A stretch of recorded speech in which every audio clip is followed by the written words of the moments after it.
स्वभाव और व्यवहार का अंतर समझने पर कभी भी प्रेम, विवाह, समझदारी में नहीं मिलेगा आपको धोखा। आइए जानते हैं एक छोटी सी कहानी के माध्यम से। आम इंसान स्वभाव और व्यवहार दोनों पहलुओं को नहीं समझ पाता है। ज़्यादातर लोग व्यवहार और स्वभाव को एक ही समझते हैं। वे दोनों में अंतर नहीं समझ पाते हैं।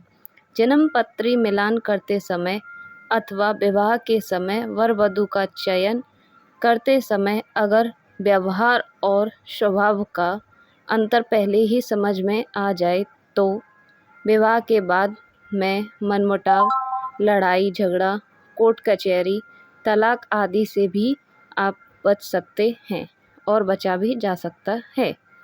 वर वधू पक्ष वाले एक दूसरे के परिवार से मिलते हैं तो केवल व्यवहार ही दिखाई देता है, परंतु जन्म पत्री देखने पर स्वभाव का सही आकलन भी किया जा सकता है।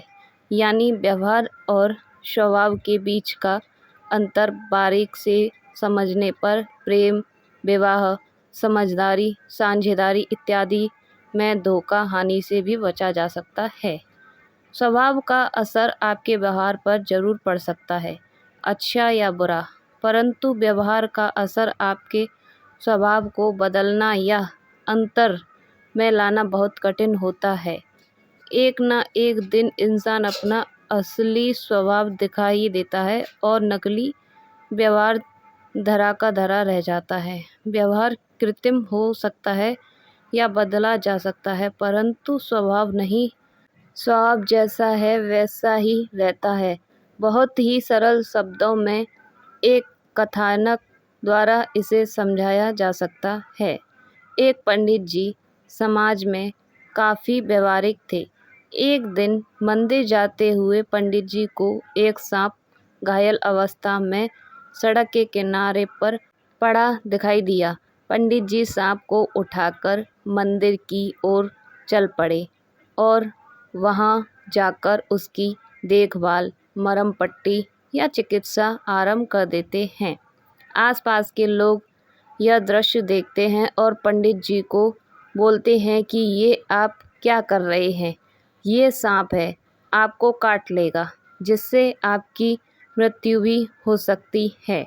बार बार अनेकों बार यही दोहराते हैं, लेकिन पंडित जी अपनी ही धुन में होते हैं और कहते हैं, नहीं, मैं इसकी चिकित्सा करूँगा, जिसके कारण मेरे प्रेम, प्यार, दया भाव से इसका हृदय प्रवितन हो जाएगा और ये मुझे कुछ नहीं करेगा।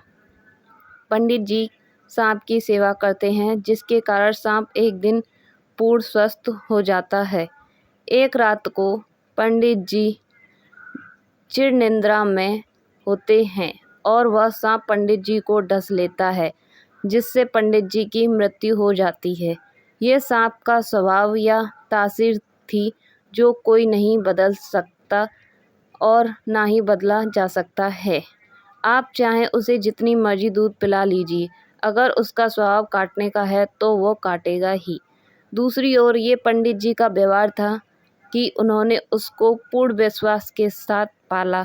चाहते तो लोगों के कहने पर वह अपना व्यवहार बदल सकते थे, परंतु लोगों के विरुद्ध जाकर उन्होंने सांप को पाला, जिसका परिणाम उनको मिला। Thank you for watching this video. Please subscribe to my YouTube channel. Please like my video and support me. धन्यवाद। आपका दिन शुभ हो। हर हर महादेव।